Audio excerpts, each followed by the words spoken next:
네, 이 시간에 계속해서 수요일에 우리 창세기서 강의 이어가도록 하겠습니다. 오늘 창세기서 4장 1절부터 8절까지 말씀을 통해 가인과 아벨의 제사라는 말씀을 가지고 우리 이 시간에 은혜를 나누도록 하겠습니다. 자, 창세기 3장에 이르면 인간이 이제 타락의 길에 접어들게 됩니다. 그래서 하나님의 심판을 받게 되고 이제 에덴 동산에서 인간들이 쫓겨나게 되죠. 자, 그리고 나서 이제 이 에덴 동산 밖에서의 삶이 묘사되는 것이 바로 이제 창세기 4장부터 시작됩니다. 자, 에덴 동산에서 쫓겨난 아담과 하와가 가장 첫 번째 한 일이 뭐냐? 동치마에서 첫 번째 자손을 낳은 일입니다.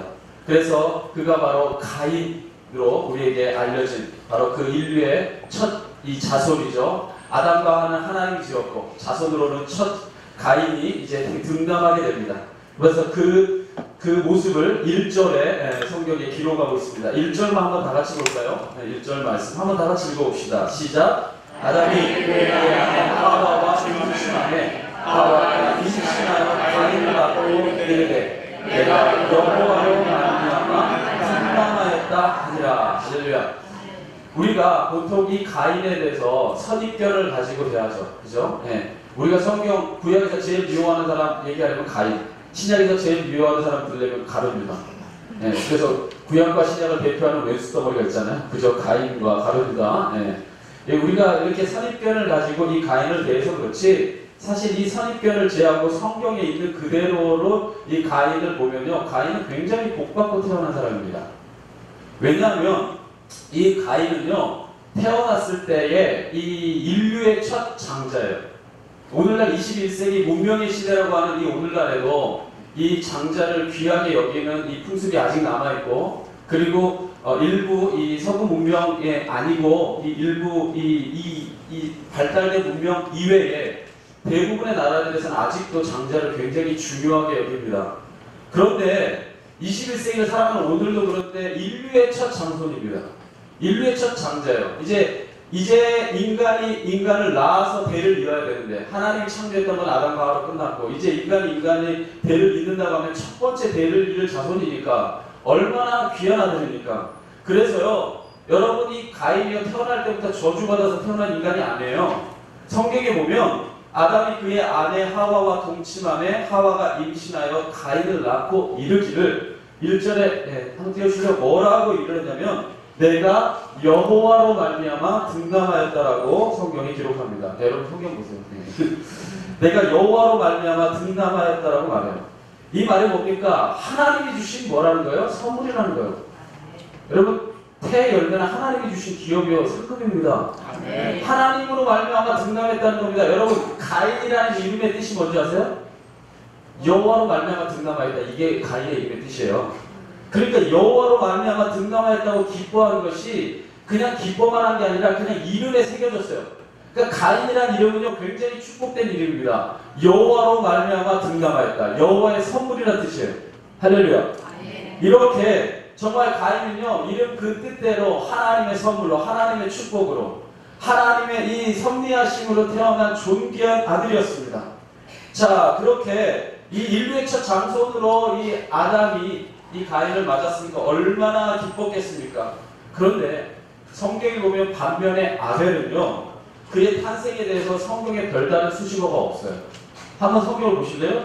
2절 상반절에 보면 아벨의 탄생을 말하는데요, 그가 또 가인의 아우 아벨을 낳았는데 끝. 끝이에요. 이름의 뜻도 대답도 안 해주신 거예요? 이름의 뜻도 없어요. 그냥 설명도 없어요. 여기서 참 서운한 게 뭔지 아세요? 그게 뭐냐면 아담과 하와가 또 낳대. 그러니까 벌써 두 번째부터 또야. 처음에 와, 여호와로 말미암아 등남했다, 이거 첫 아들이다 막 좋아갖고 난리 쳤는데 두 번째 그냥 또 낳았대요. 이걸로 수식이 끝입니다. 그러니까 아벨은요, 그 인류의 첫 자손이었던 가인만큼 큰 관심이 없었던 것을 이 성경에 기록되는 것부터 알 수 있어요. 여러분, 성경의 기록 둘째 치고요, 여러분의 삶을 봐도 알 수 있어요. 여러분, 제가 15, 16만 이렇게 목회하다 보면요, 첫째에 대한 거하고 둘째에 대한 게 완전 달라요. 네, 첫째와 둘째를 낳는 과정도 완전히 다릅니다. 첫째 낳을 때는요, 태아를 아예 가졌을 때부터 태교에 아주 신경 씁니다. 10달 동안 아주 그냥 난리 나요. 막 무슨 태아 일기를 씁니다. 막 초음파 사진도 다 막 전시해놓고 막 스티커 막 사진 막 붙여가면서 막 엄청난 사진들이 막 어떤 사람들은 100일 될 때까지 하루에 한 장씩 사진 찍어요. 막 난리 납니다. 첫째 아들이 이런 뭐 좀만 아프면 병원 가고 막 난리 납니다. 둘째 아들 되면요 확실히 달라집니다. 병원도 한 2번씩 가고 날 때 되면 낫겠지 하고 그 다음에 아파도 애진간한 건 안 가죠. 안 가고 사진도 가다 보면요 반 이상 확 주는 걸 발견하게 됩니다. 귀찮죠? 대충 하게 됩니다. 그 존재감이 사실은 이 뭐 사랑하지 않아서가 아니라 그만큼 이제 이 첫 아이는 그만큼 어떻게 하면 이런 애닫는 마음이 있고 둘째 아들부터는 이제 경험이 있으니까 그냥 쑥쑥 지나가요. 마찬가지입니다. 가인을 얻었던 이 아담과 하와의 마음과 아벨을 얻었던 아담과 하와의 마음이 성경에 사실은 드러나 있어요. 그다지 아벨은 주목받지 못하는 인생을 시작합니다. 게다가 이들의 직업만 봐도 가인과 아벨이 차별되어 갖고 있는 것을 우리는 알 수 있어요. 직업만 봐도. 자, 2절 하반절에 이들의 직업이 설명되어 있는데 뭐라고 설명되어 있습니까? 한번 다 같이 읽어볼까요? 시작! 아벨은 양치는 자였고 가인은 농사는 자였더라. 자, 보세요. 성경에 보면 아벨은 양치는 자였고 가인은 농사는 자였다라고 기록하는데 이건 굉장히 짧은 구절입니다. 별다른 수식어가 없어요. 그렇지만 이 짧은 구절에 굉장히 많은 의미를 함축하고 있습니다. 사실 이 구절 속에서 가인은 중심부에 있었고 아벨은 주변부에 있는 존재라는 것을 극명하게 드러내 보여주고 있습니다. 자, 그렇다면 이들의 직업이 왜 그렇게 중요했던 것일까?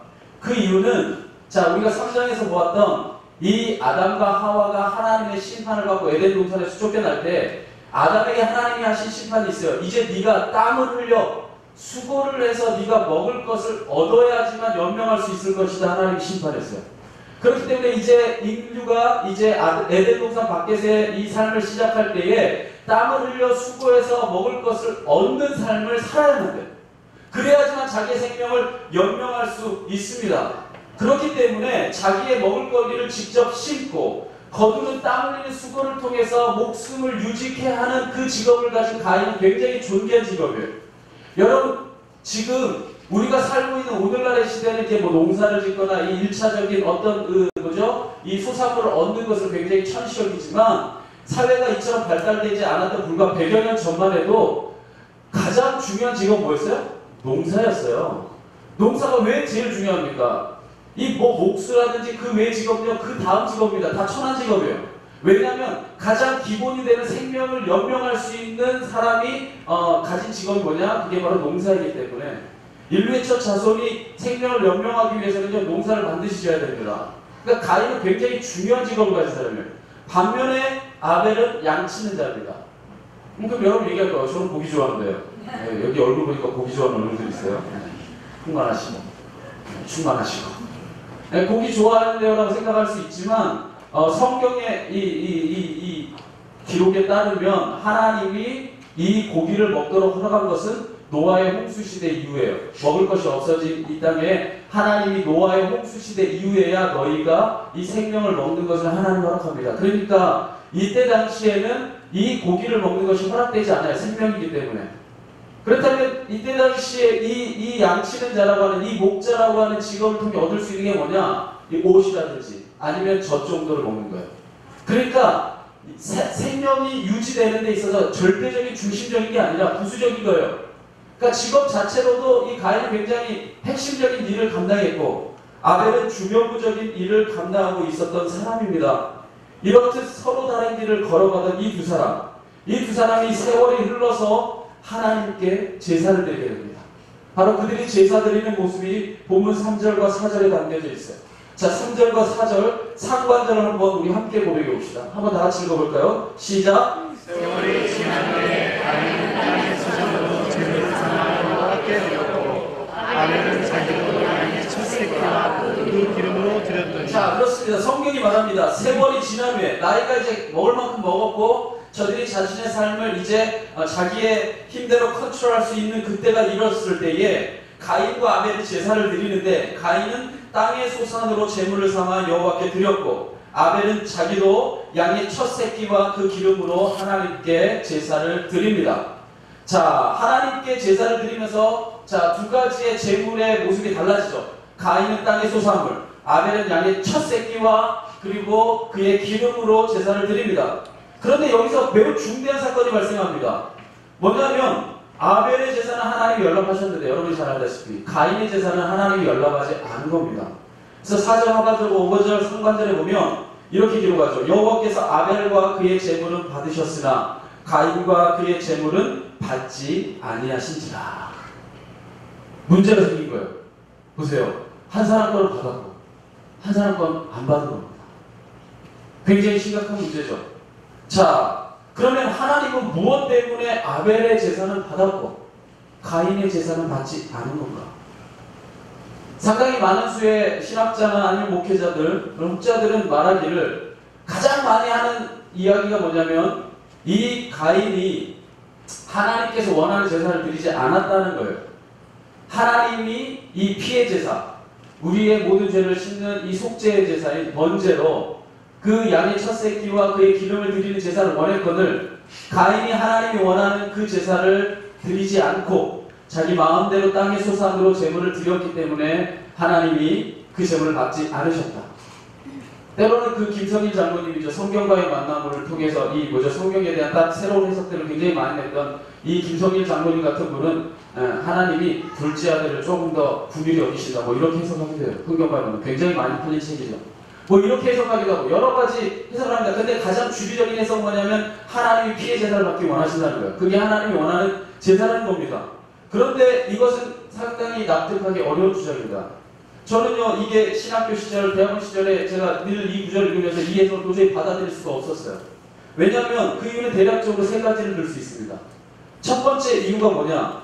첫 번째는 이겁니다. 제사의 형식이 정립된 게 한참 후 세대인 모세 시대에 이르러서인데 제사의 형식 너희가 이러이러하게 제사를 드려라. 하나님께서 가르쳐준 건 레위기의 법전을 통해서 율법이라 토라라 말하는 그 레위기의 법전을 통해서 제사의 형식을 가르쳐줬는데 그 한참 전의 세대에 인류의 첫 자손이라 여겨지는 가인과 아벨이 제사 드렸을 때에 한참 후 세대의 제사 형식이 정립된 걸 가지고 환치시켜서 설득하기를 저들이 피해 제사, 번제 제사를 안 드렸기 때문에 하나님 제사 안 받았다고 얘기하면 불공평하잖아요. 말이 안 되는 겁니다. 그렇기 때문에 첫 번째는 이 주장을 받아들이기 어려워요. 두 번째는 레위기에 기록되어 있는 제사 형식 중에는 5가지 제사가 있죠. 그죠? 번제, 화목제, 그리고 속건제, 속죄제, 그리고 뭐가 있어요? 모르시는구나. 네. 그러니까 얘기하는 거죠. 그죠? 마지막에 소제가 있어요. 소제가. 이 소제는 뭐냐? 곡식의 제물로 드리는 바로 그 제사예요. 그러니까 레위기에서 말하고 있는 제사의 법 중에 하나님이 어떤 형식의 제사를 원한다고 말하지 않았기 때문에 저들이 단지 제사를 드렸을 뿐이에요.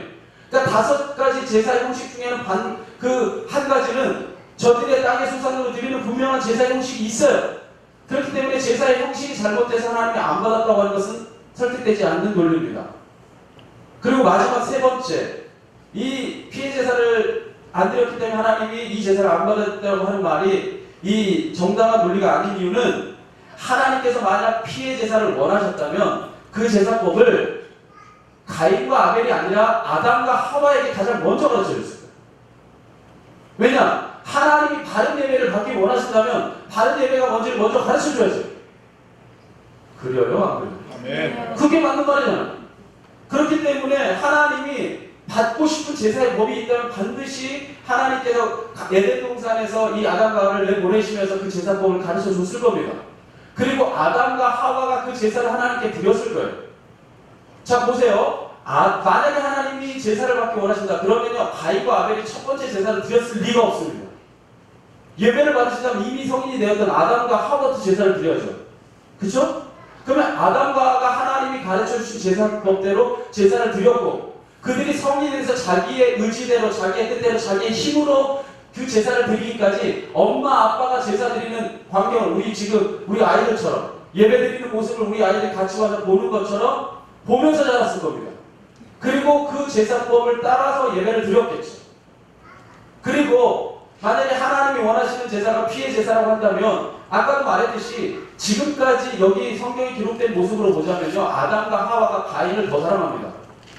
그리고 가인은요 장자예요. 아벨은 둘째고. 그렇다면 대를 이어서 하나님을 섬기는 직임을 감당해야 될 가인에게 안 가르쳐줄 리가 없어요. 하나님이 원하는 제사는 이런 거다. 가인아, 네가 우리 장남으로 우리 대를 이을 때에 네 자손에게 이 제사법을 꼭 가르쳐주고 하나님 옆에 이렇게 정성스럽게 제사를 드려서 하나님과 관계를 늘 잃지 말고 살아가는 존재가 되어라. 장자에게 가르쳐줬을 겁니다. 물론 아벨도 배웠겠죠. 그래서 그 제사법대로 드렸을 겁니다. 그렇지 않고서야 어느 날 뜬금없이 가인과 아벨이 제사를 드릴 수는 없는 노릇이에요. 자, 그러한 정황으로 봐서 이 가인과 아벨의 제사 형식에는 큰 잘못이 없었다는 것을 우리가 발견하게 됩니다. 특별히 가인에게 제사 형식이 잘못된 건 없습니다.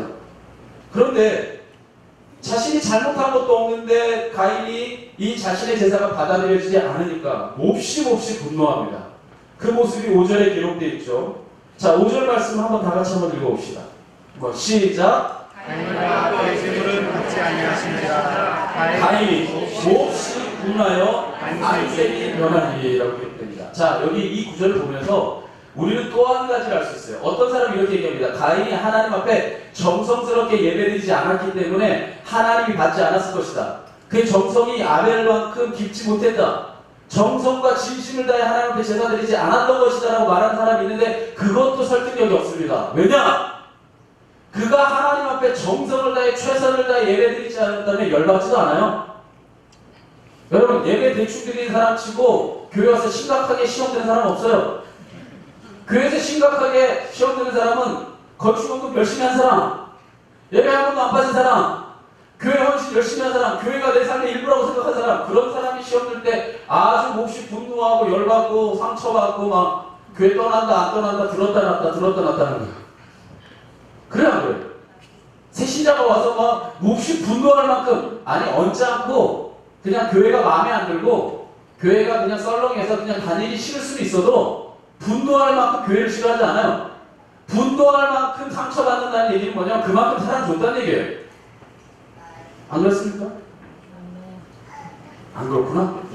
분노한다는 얘기는요, 마음 좋기 때문에 분노하는 겁니다. 그만큼 사랑하기 때문에 분노하는 거고요. 그만큼 깊이 그가 그 마음을 공유하고 있다는 거예요. 돌려 말하자면 뭔 얘기냐?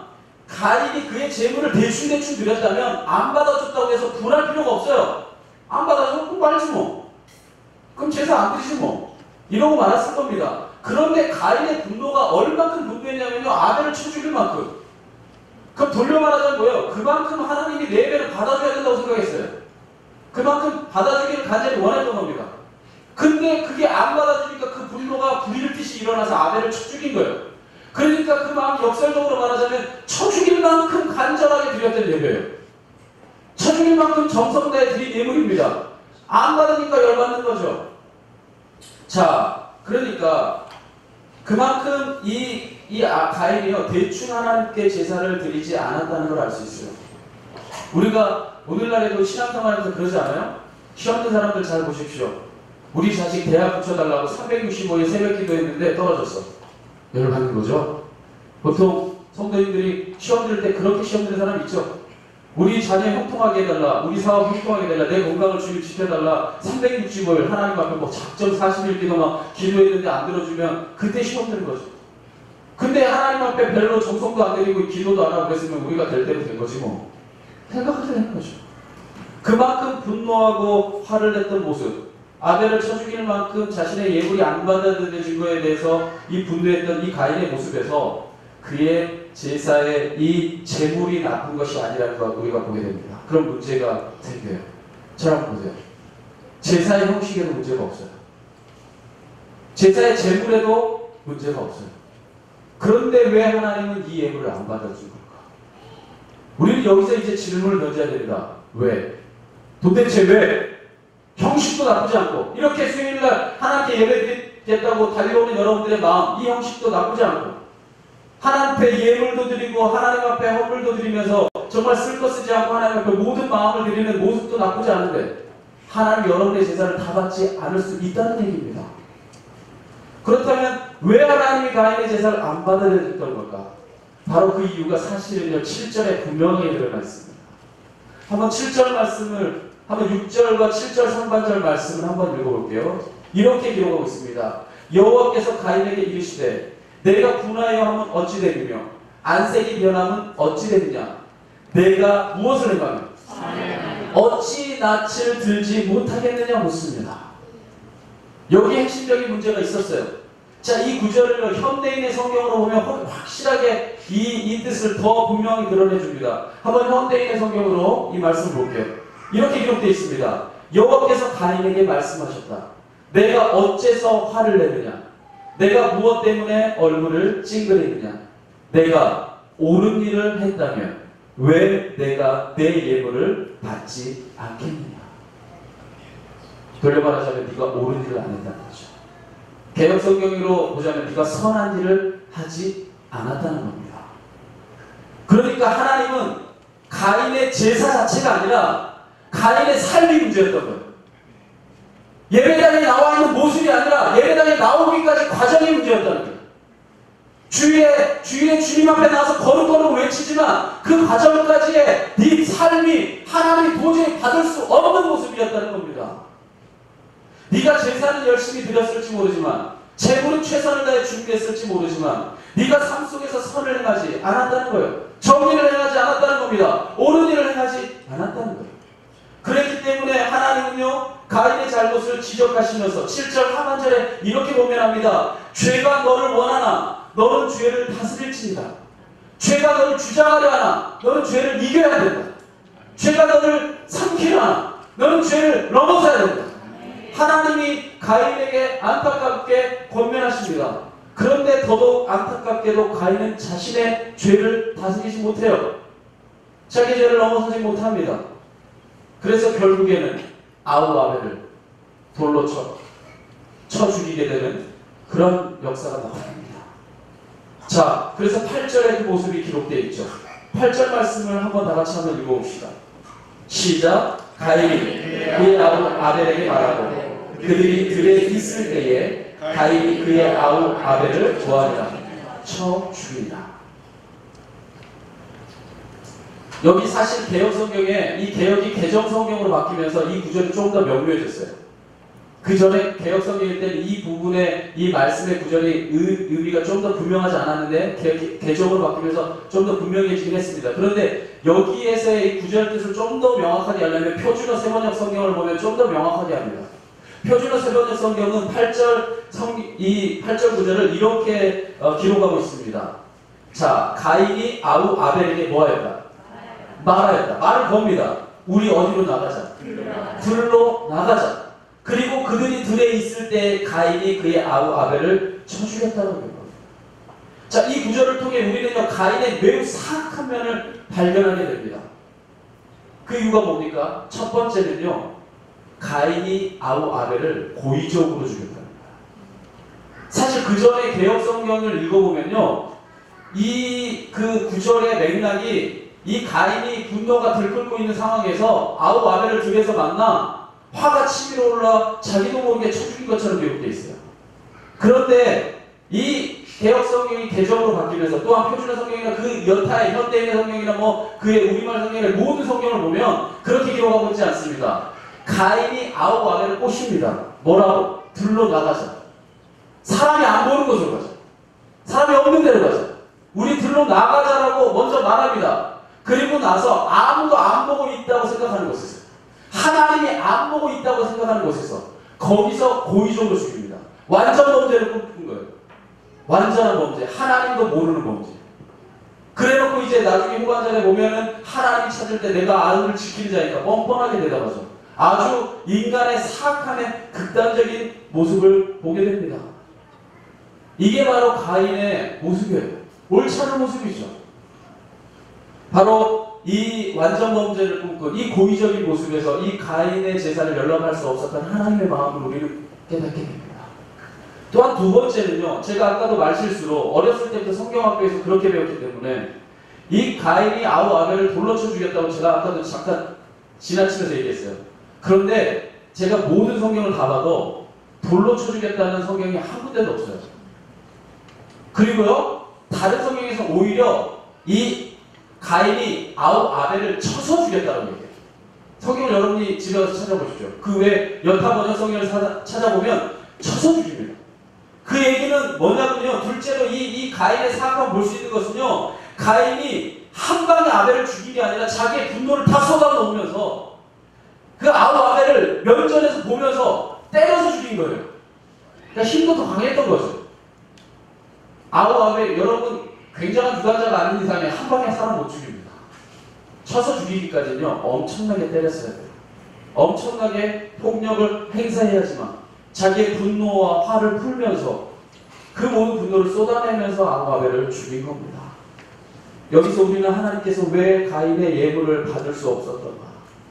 받지 않은 게 아니라 명확하게 표현하자면 도저히 받을 수가 없었던 가인의 이 마음의 상태를 우리가 보게 됩니다. 만약에 가인이 하나님께서 예물을 받을 만한 사람이었다면 자신의 예물이 연락되지 않은 것을 보고 자신의 삶에서 잘못이 없는지 먼저 점검하고 하나님께 회개했겠죠. 그러나 가인은 인간이 저지를 수 있는 최고의 악, 살인을 저지름으로써 자신의 제사가 연락되지 않은 것에 대한 분풀이를 합니다. 보십시오. 그런 악한 마음으로 하나님께 제사를 드렸으니 하나님이 어찌 그 예물을 받을 수 있겠습니까? 그래서 히브리서 기자는 그들의 제사에 대해서 이렇게 설명합니다. 히브리서 11장 4절에 보면 이렇게 말하고 있습니다. 한번 다 같이 한번 봉독해 볼까요? 시작. 믿음으로 아벨은 가인보다 더 나은 제사를 하나님께 드림으로 의로운 자라 하시는 증거를 얻었으니. 한마디로 말해서 아벨은 믿음으로 하나님께 제사를 드렸다는 거예요. 그런데 가인은 자신의 의를 나타내고자 하나님께 제사를 드렸던 겁니다. 믿음으로 제사를 드린 자, 자신의 의를 나타내고자 하나님께 제사를 드린 자. 겉으로 보기에는 뭐하다는 거예요? 똑같다는 거예요. 하나님께 예배드리는 우리의 모습도 똑같을 수 있다는 거예요. 그러나 하나님이 보시는 것은 완전히 다르다는 겁니다. 한번 저를 보십시오. 한번 이런 과정을 해봅시다. 우리가 어떤 이 문제 앞에 직면했을 때는요, 늘 역지사지, 그리고 입장 바꿔 생각해보는 자세가 늘 중요합니다. 한번 바꿔서 생각해 봅시다. 만약에 하나님이 가인의 제사는 연락하고 아벨의 제사는 연락하지 않았더라면 어떤 일이 벌어졌을까요? 저는 이런 상상을 해봅니다. 만약에 가인의 제사는 연락되어지고 아벨의 제사가 연락되지 않았더라면 가인은 이렇게 생각했을 겁니다. 그럼 그렇지. 내가 누군데? 나는 인류 최초의 장자인데다가 생명을 유지하는, 생명을 위해 가장 필요한 곡식을 수확하는 사람이지. 그러니 내가 아니면 누가 인류를 대표하겠어? 하나님이 당연히 내 제사를 받아줘야지. 그렇게 교만한 마음을 품었을 겁니다. 왜? 그가 하나님 앞에 자신의 일을 나타내고자 제사했던 사람이기 때문에. 그런데 아벨의 제사가 받아들여지지 않았다면 아벨은 아마 이렇게 생각했을 거예요. 하나님이 왜 내 제사를 받지 않으신 것일까? 내가 하나님 앞에 무언가 잘못한 건 없나?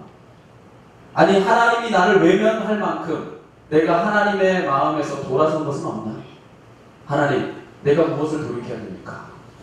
하나님 앞에 먼저 무릎을 꿇고 겸손히 물어봤을 거예요. 아벨이 결코 가인을 죽이는 일은 벌이지 않았을 겁니다. 그것이 결정적으로 가인과 아벨이 다른 점이었어요. 그래서 아벨은 의로운 자라 인정받는 거예요. 아벨은 옳은 일을 행하는 사람이었던 거예요. 아까 성경이 말했지만 가인은 옳지 않은 일을 했다는 거예요. 하나님 앞에 의로운 자가 아니었던 겁니다. 그러나 아벨은 하나님 앞에 의로운 자였기 때문에 만약에 자신의 예물이 안 받아들여졌을 때에 그가 진심으로 주님 앞에 무릎 꿇고 겸손하게 물으면서 자기의 삶을 되돌이키고 자기의 삶을 조정하며 나갔을 겁니다. 오늘 여러분 제가 전하는 이 말씀을 수천 년 전에 먼 옛날 태고 쪽에 있었던 그 사람들의 이야기지라고 여러분들이 받아들이지 마십시오. 이러한 현상은 오늘날에도 비일비재하게 우리 삶 속에서 여전히 나타나는 문제입니다.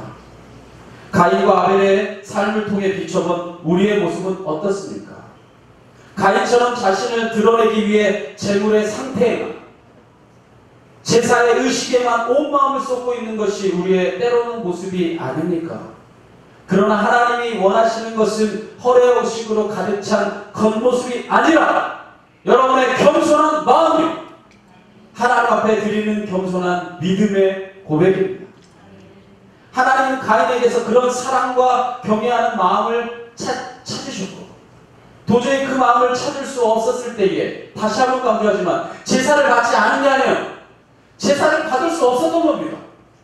여러분 이 말씀을 통해 우리는 우리를 돌이켜봐야 됩니다. 하나님 앞에 여러분이 수요일날 예배드리고 주일날 예배드리고 금요일에 찬양드리고 새벽 기도를 드리고 여러분 수많은 순간 예배를 드리지만 여러분의 일들, 여러분의 의, 여러분의 모든 소원들을 성취하기 위해 남이 보기에는 거룩한 척, 남이 보기에 괜찮은 척, 남이 보기에 누구보다 훌륭한 척 보이지만 누구보다도 욕심으로 들끓어서 여러분이 이 예배 자리에 앉아있다면 여러분이 아무리 수천 번의 제사를 드렸어도 하나님이 여러분의 제사를 받지 않는 게 아니라 받을 수 없는, 하나님 앞에 갔을 때 도저히 받을 수 없었던 예배를 여러분이 아무리 많은 예배를 드렸던들 여러분이 하나님 앞에 상급은 하나도 없을지도 모릅니다.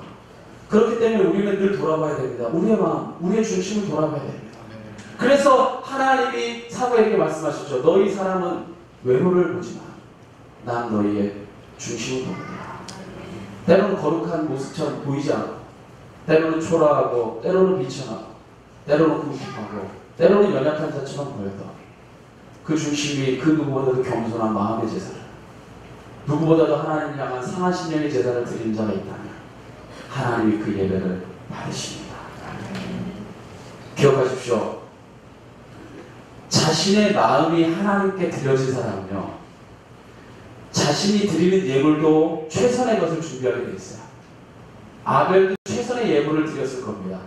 왜? 마음이 먼저 드려졌기 때문에. 그래서 우리 신앙의 선조들은 뭐 헌금 하나도 그냥 드리지 않았잖아요. 저희 어머니도 그랬습니다. 늘 새로운 돈 들어오면은 헌금, 좋은 돈 들어오면 헌금. 그걸로 성경에 늘 꽂아놨던 기억이 납니다. 그 욕에 늘 빠져있었죠. 저걸 하나 뽑아갖고 먹으면 늘 용돈도 안 주니까 뭐 헌금 그렇게도 빡빡한 거 꽂아놓고, 심지어는 은행에 가서 우리 목사님 그렇게 가르쳤으니까 뭐 예전에 토요일날도 영업했으니까 토요일날 가서 돈 받고 오게 됐어요. 신권으로. 그게요, 신권을 하나님 받고 국권 안 받습니까? 아니죠. 그게 아닙니다. 거기서 중요한 건 뭐냐면 핵심이 뭡니까? 마음이라는 거죠. 그만큼 드려지기 원하고 그만큼 최선의 것을 드리기 원하고 그만큼 주님을 사랑한다는 표현인 거죠. 바로 그러한 하나님 앞에 마음이 이미 드려져 있으면요, 제물도 최선의 것을 드리기 위해 노력하게 됩니다. 그리고 최선의 모습으로 하나님께 예배드리기 위해서 그 모든 의식도 정성을 다하게 돼 있어요. 결국 그러한 겉모양이 나오기까지 가장 중요한 건 뭐냐? 중심이라는 거예요. 마음이라는 겁니다. 결국 가인과 아벨의 이야기를 통해서 하나님 우리에게 진정으로 원하는 건 뭐냐? 이겁니다. 한번 따라합시다. 삶의 제사. 삶의 제사. 예배당에 앉아있는 이 결과적인 모습이 아니라 오기까지 과정. 여러분이 예배당에 나오기까지 마음 자세. 삶의 행실. 옳은 일을 해야 합니다.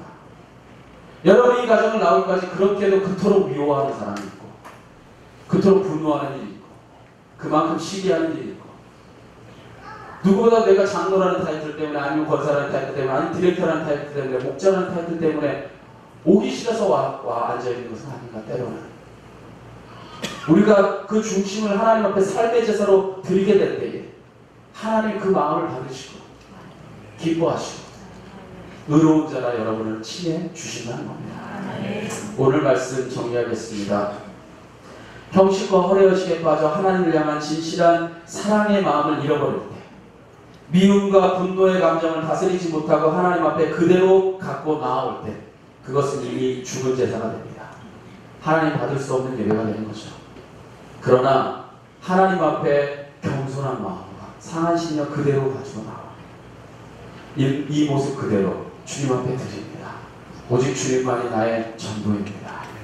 진심으로 고백하고 무릎 꿇을 줄 아는 그 마음을 가진 상한 심령의 제사를 드리는 여러분들의 그 모습을 하나님이 기쁨으로 받아주시오. 바로 그것이 우리가 드릴 예배입니다. 여러분, 평생을 우리는 예배하며 살 겁니다. 어떻게 예배하실까요? 여러분, 우리의 모습이 아니라 우리의 중심을 보시는 하나님께 진심으로 드려지는 예배, 하나님을 감동하는 예배를 드리시는 그런 존귀한 삶이 되고 믿음으로 의로운 자라 인정을 받는 여러분의 자손들에게 또한 그러한 인정을 받을 수 있는 그런 믿음의 선조가 될 수 있기를 진심으로 축원합니다. 우리 그 신앙의 고백을 담아서 우리 아까 드렸던 우리 오직 주만이 함께 찬양 드리고 기도하는 시간 갖겠습니다.